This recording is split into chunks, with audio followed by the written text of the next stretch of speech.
All right.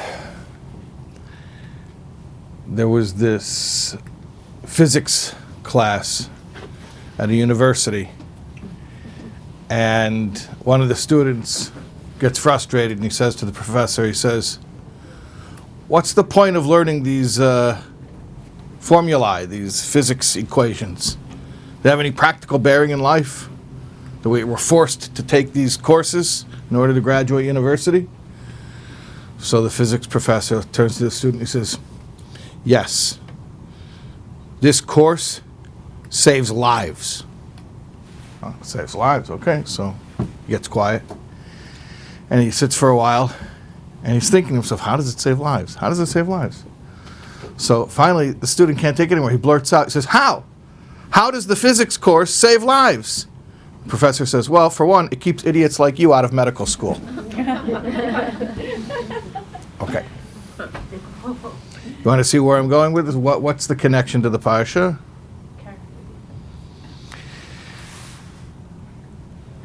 Something we take for granted. We take for granted because it's just so normal and we can't even imagine it being any other way. How do you know that it's a Jewish concept to seek healing if you are, God forbid, not well? How do you know? We take it for granted. Of course, you're sick. You go to a doctor. Yeah, how do you know?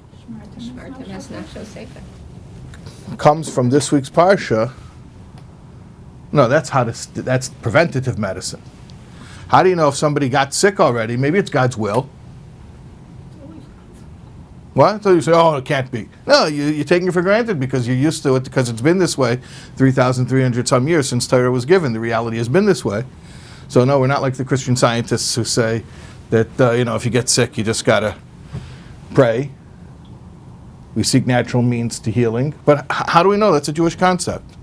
Why? Because it makes sense to you? No, not because it makes sense to you. Because Torah says so. And the source is from this week's Parsha. V'rapoi, and his healing, yirapei, you shall carry through with. You shall administer a healing. It's talking in context, Mishpatim, Parshas Mishpatim are civil laws, talking about damages. So somebody hurt somebody else, so he has to provide for the healing, meaning he has to pay the doctor's bills. But from this, we learn, in fact, let's quote the Lashon of Chazal, the expression of our sages right now, because it figures prominently in what we're studying today. The Gemara in Brachas, Daf Samach Omad Aleph, and also in Bava Kama as well, says, Mikan, from here, meaning from this pasuk, from this scriptural source, Shenitne Reshus L'Reife L'Irapais, that permission was granted to the healer to heal. So in other words, how do we know that it's okay for a doctor to heal somebody? How do we know it's not called playing God? How do we know you're allowed to intervene in such a thing? Because Virapei, Yirapei, you should, Torah says you should administer a healing. And Mikan, from here, from this source, Shenitna Reshus L'Reife L'Irapais, permission was granted to the healer to heal. Okay.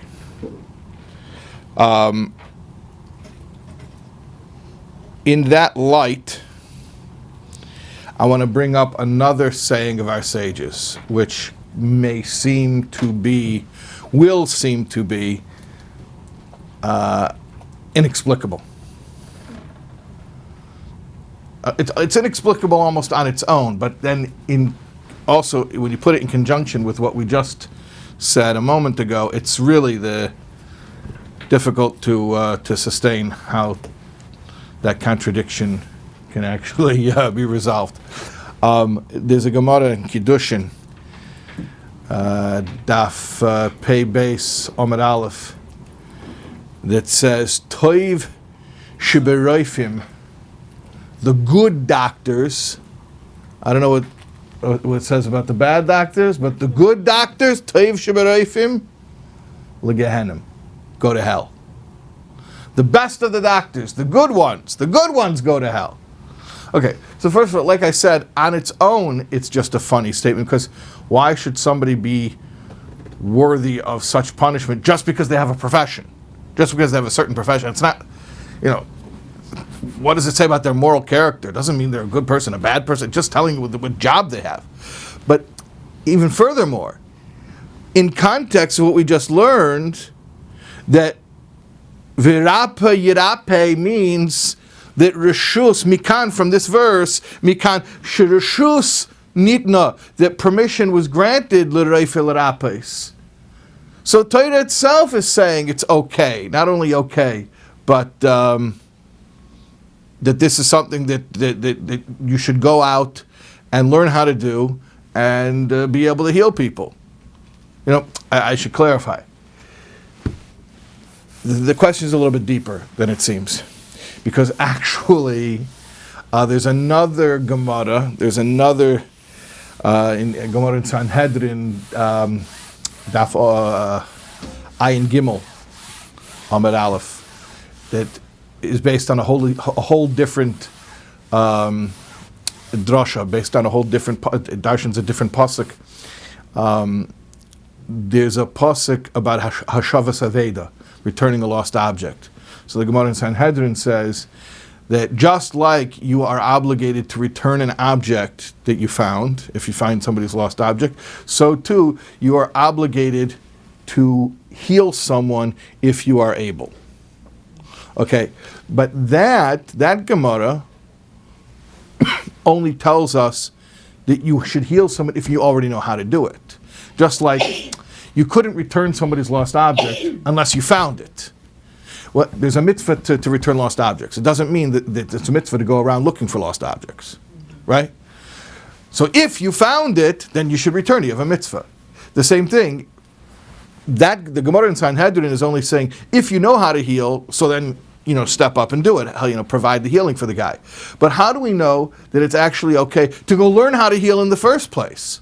We know it from the pasuk in this week's parsha, from the Gemara in Brachas and Bava Kama, mikan shedin reshus l'reife l'rapes, which means not only that he has permission to heal if he knows how, but he has permission to go learn how to do it.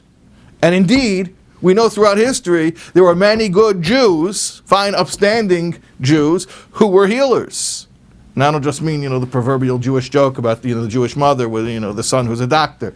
I mean, real Gedolei Yisrael. I mean, the Rambam, Bereisham. So, we have to understand this. How is it possible to say that Torah says it's permissible to seek healing, it's permissible to administer healing, it's permissible to learn how to heal, but if you're if you're a healer, Teif Shebarei from Gehenim, the healers, the doctors all go to hell. Doesn't make sense. Doesn't make sense. Okay. So, I'm going to tell you a story. The story takes place in Vienna, Austria, and that's important to know because Vienna was a town, not a town, a city, a cosmopolitan, a world center, specifically for academia, a lot of universities and professors, and even more specifically, medical universities, medical schools. So they were great experts.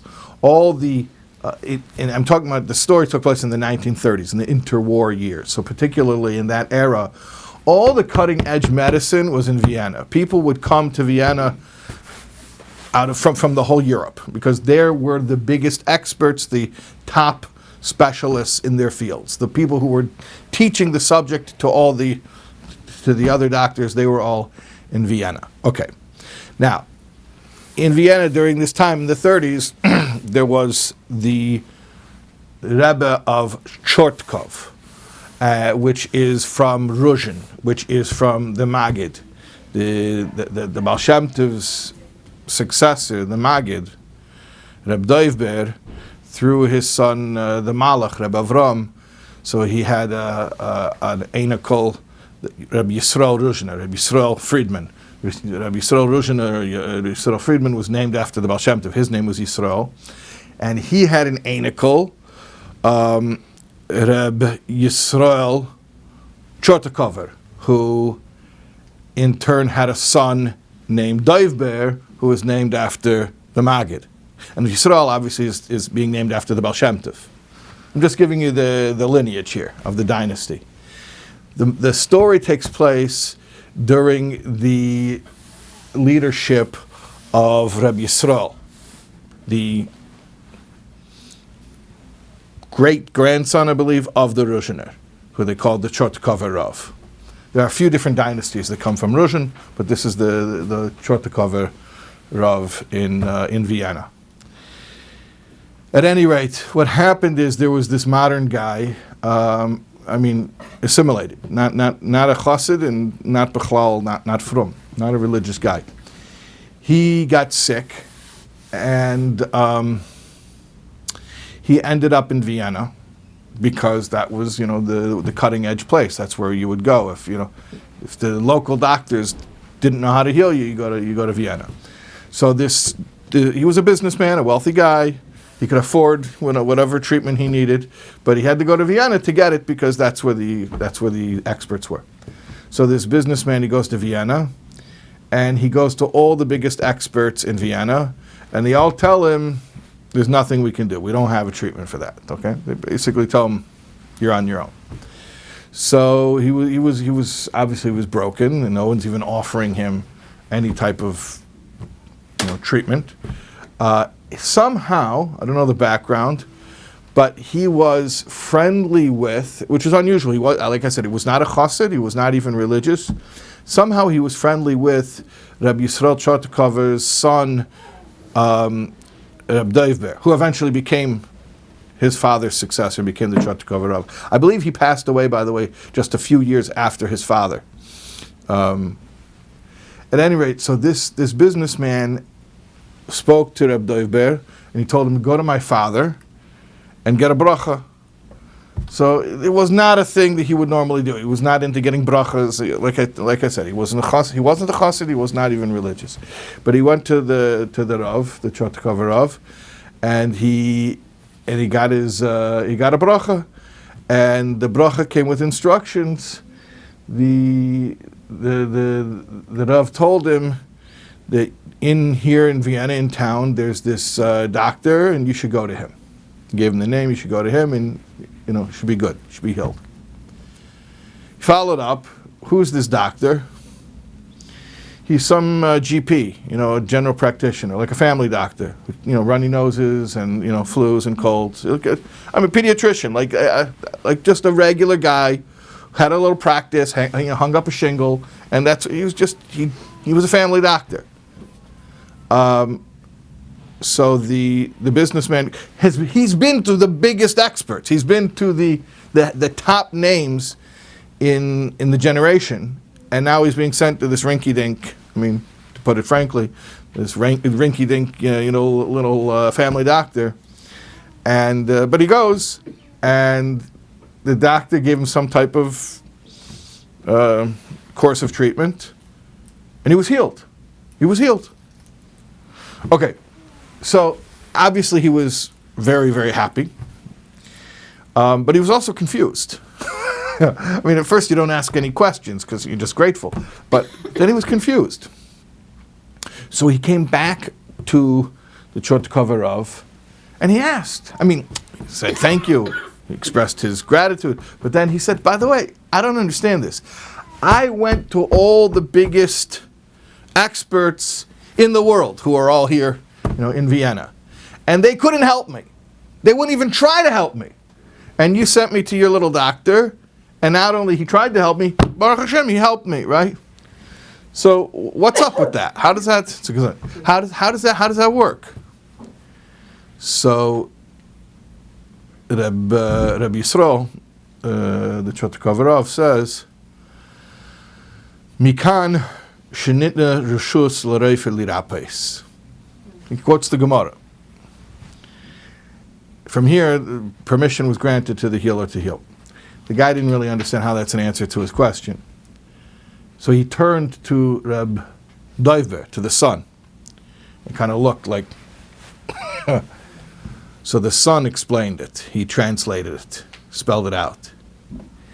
He says, Mikan, from here, they were in the room, the Chortkover's room, where he learned and where he would, spend time in his own Avaida, but also that was the room where People would come in Yechidus to visit him, to have their private audiences, to ask for spiritual guidance, and also to ask for blessing, just like this businessman had come and asked for blessing from the Chotkov Rav. So his son, Reb Dovber, he says, Mikan, from here, meaning from this place, from this room, Nitna Reshus, permission is granted, L'Reife L'Rapes, to the healer to heal. You think that the specialists are able to heal because they're specialists? Because a doctor is so smart? Because he's the top in his field? No. No, there has to be a reshus, there has to be a special permission granted for Hashem's healing to come through that doctor. And where does that come from? It comes from here, from this place where you got a bracha. And once you had that bracha, then it wasn't that important which doctor it was. It could be the top specialist in his field. It could be a regular GP. It's just a conduit. It's just a delivery system. And that's the whole idea of healing. That a doctor is a divinely appointed emissary. And therefore, by the way, let me add, you have to listen to your doctor because they're a divinely appointed emissary. The Rebbe's, Lubavitcher Rebbe's Igros Kodesh, thousands, tens of thousands of letters which were published, has many letters that deal with healing. I mean, the whole gamut, every type of issue in life is dealt with in the Rebbe's Igros. But you see a lot of letters where people write in, they're looking for healing. And the Rebbe says over and over again, go to a doctor and listen to your doctor. So, the fact that a doctor is a divinely appointed emissary, the fact that he is Hashem's chosen conduit for the healing to enter the world, means that he has a certain power. It's not his power, it's not his own power, it doesn't come from him, it comes through him as a divine agent. So therefore you have to listen to him. And it's not that the doctor has to be so smart, and it's not that he has to be so skilled. Hashem is smart, Hashem is skilled, Hashem is the doctor. But he's sending it through this person. It's along the same lines, not to get off topic, but you know how you make a living. Your work doesn't generate parnasa. Your work is just a vessel. It's just plausible deniability. Really, Hashem is still feeding us man, just like he did in the wilderness. But he has to hide it. So he has to have plausible deniability. He has to have an alibi. So it has to look like it came through natural means, meaning non-miraculous means.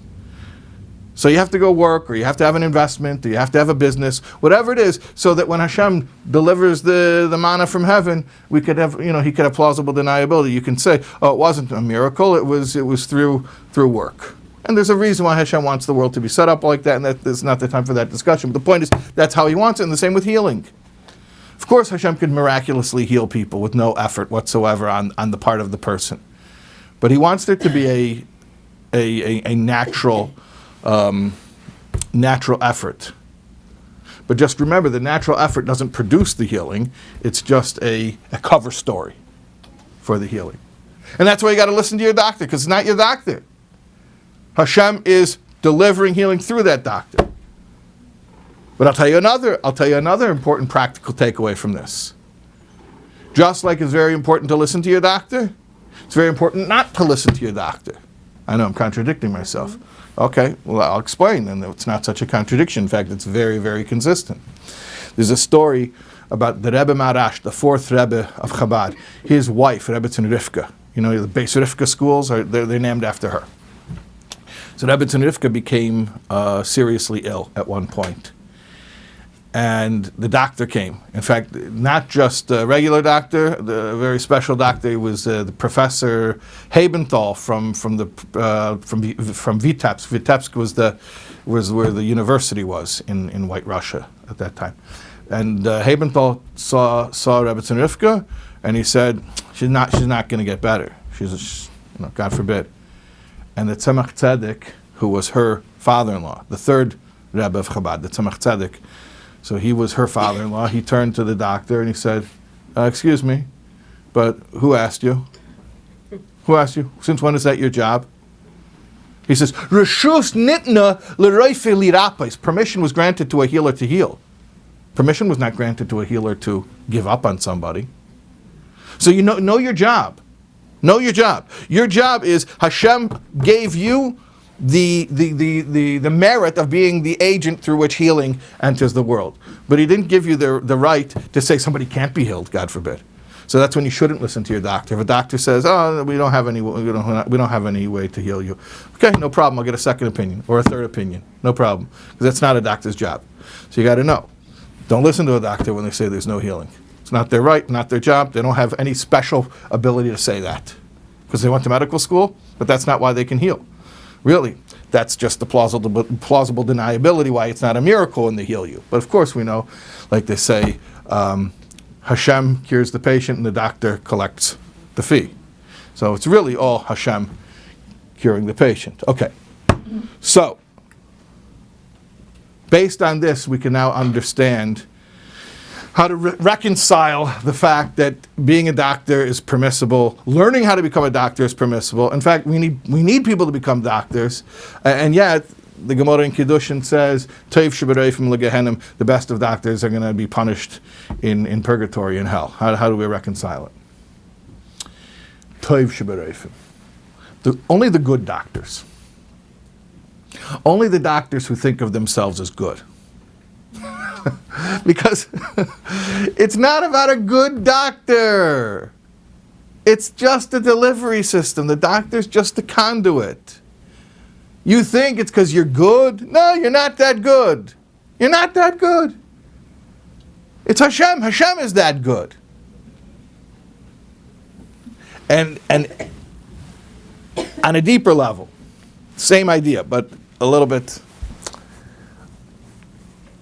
deeper. Toiv shebereifim, what does that mean? Every day a Jew davens 3 times a day a Shemona Esrei, a prayer of 18 blessings. One of those tefillas, one of those brachas in the Shemona Esrei, the 18 blessings, is refuah. We ask for healing. There could be a guy, though, who says to Hashem, listen, I'll say what it says in the Siddur because that's what it's printed in the Siddur, but when I have to say the bracha for refuah, I don't really mean it because, Hashem, I don't need to trouble you about this. And don't worry, Hashem, I got this one. Why? Because I myself am a doctor. Right? Like the guy who's going to the business meeting in Manhattan, he stands to make $1 million, and he can't find a parking spot, so he starts crying out to Hashem, Hashem, please, I need a parking spot. I'm going to be late for the meeting. If I'm late, then I'm going to blow the whole deal. Open up a parking spot for me, and I'm going to give 10% from the $1 million that I make. Nothing doing. He drives around the block again. He says, Hashem, please, I'm going to be late for the meeting. Open up a parking spot. I'm going to give chaimish, a fifth, 20% from the deal. Nothing doing. Nope, the spot doesn't open up. Finally he says, Hashem, please, open up a spot. I'm going to give 50% from the deal. I'm going to give to tzedakah. And all of a sudden, a spot opens up. He says, Hashem, never mind. A spot just opened up. Right? So this is the guy who says, Hashem, don't worry. That bracha of healing, I don't need to trouble you for that one because I got this one because I myself am a doctor. That's called Toiv shebereifim. What's Toiv? Tes, Vav, Ves. Tes is 9. Vav is 6. Ves is 2. 9, 6, 2 is 17. Toiv shebereifim means the doctor who only really means 17 out of the 18 blessings of Shemona Esrei because he says, one of them, don't worry, I'll take care of it. So here's the lesson for all of us. That when you merit to be Hashem's representative, when you merit to be an agent for good, whether you're a healer or whether it's teaching somebody or whether it's providing them material support by giving them tzedakah or just giving somebody the time of day and smiling at them and restoring their dignity. All these things that we do for each other. Remember, you're not that good. Hashem is that good. And we're just really, really fortunate that here and there we get to be His representatives and that those good things get to come through us.